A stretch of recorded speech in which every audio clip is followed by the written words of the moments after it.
Hi guys and welcome back to my YouTube channel. Today I'm going to be looking at the Punchestown Festival, which starts on the 27th of April, so in around a week from now, and give you some of my selections for the big races, the big grade ones from that meeting. It's a 4-day meeting. All the top horses are out, so hopefully I'm finding some more winners and it'll be a quality 4 days racing. So we'll start with the Champion Novice Hurdle, and just bear in mind that I'm having to guess the horses that are actually going to run from now, but looking at the markets, I think appreciate it for the Champion Novice Hurdle. He will win it. He's around 4 to 6, 4 to 7, that sort of price. So he's very short. But I think the best bet in the race is to forecast him to win and Echoes in Rain to come second. She was very impressive the last twice now, and she learnt to settle better last time. Paul Townend held her up in midfield, and she went clear of them up the run-in. She looks very talented, only a 5-year-old still, and she's receiving some of the weight for the mare's allowance. So I think because Appreciate is too short to be back in a single, I do think probably that is the best bet in the race, to forecast Appreciate it first and Echoes in Rain to come second, as she just looks very talented. I think she looks better than the rest, as Appreciate it's beaten all the others like Blue Lord, Ballyadam. He beat them all at Cheltenham, hands down, like they were no competition to him. So I think but Echoes in Rain poses a different question, as she's never raced him. So I think that is definitely the bet, is to forecast those two, if they assume they both turn up. So yeah, I think that is the best bet. And you could even, if you were wanting to take on Appreciate It, you could even back Echoes in Rain in each way, because she's around 4 to 1, I think 4 to 1, 5 to 1.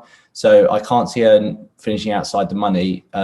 So you'd at least get your stake back if Appreciate It was just to be too good for her. But she does look seriously talented. I think if she had turned up at Cheltenham Festival in one of the Mares Novice Hurdles, I think she would have won it quite easily. So I think she's very talented. I think she's definitely a horse to follow. But yeah, forecast those in the first race. That's the best bet, I think, for me. Also on the 27th is Champion Chase, and you have Allahuz, who 11 to 8 favourite. Shacking Portfolio around 6 to 4, and then you got Noob Negra, Put the Kettle On. My selection would be Noob Negra again. If you watch my Cheltenham videos, I tipped him up for the Champion Chase at Cheltenham, and he just got done on the line. He just didn't quite get there in time. I don't think he would have ever got to Put the Kettle On. I think she would have always found more on the day. But I do think if he's held up like he's with Skelton, he jumps so quick, it's unbelievable. The good ground will be good, will suit him a lot, I think. And I do think at 5 to 1, he's a good price, as Allaho's got proof coming down to 2 miles is going to suit him. He bowled up at Cheltenham over 2.5 in the Ryanair, but he does have to prove he can do it at 2 miles and be as effective then.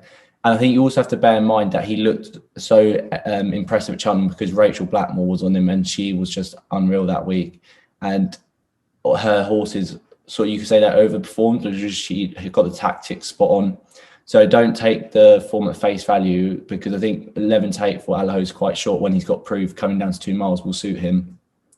So I would definitely be taking on Noob Negra, who beat Shackin at Cheltenham. Shackin just had no excuses, really. I don't think he just wasn't good enough on the day.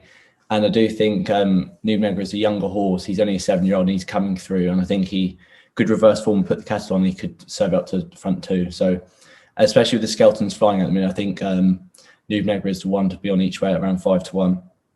And then we have probably the best race of the week, I'd say, in my opinion, the Champion Novice Chase. It's Envoy Allen and Monkfish. Is pretty much a matchup. I've been all over Monkfish for a long time now. I think he'll win the Gold Cup next year. I think Envoy Allen, after his fall last time, he didn't look, even before the race, he didn't look the same sort of horse as what he's shown before.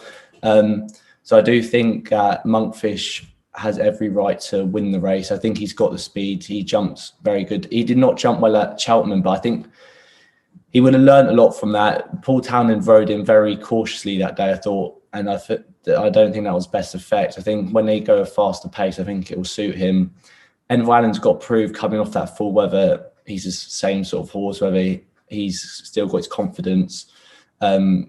But I do think Monkfish, he has less to prove. They're around the same sort of price, around 11 to 10. So I do think, looking at them, I would definitely be on Monkfish right now, because I think he's a better chaser. I think he will be a better chaser than Envoy Allen.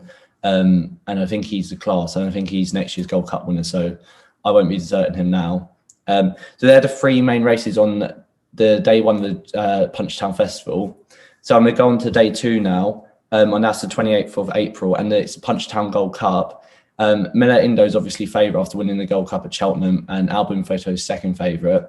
But I'm going to take on, if Mellon runs in the race, I'm going to take him on at around 10-1, I think he's right now.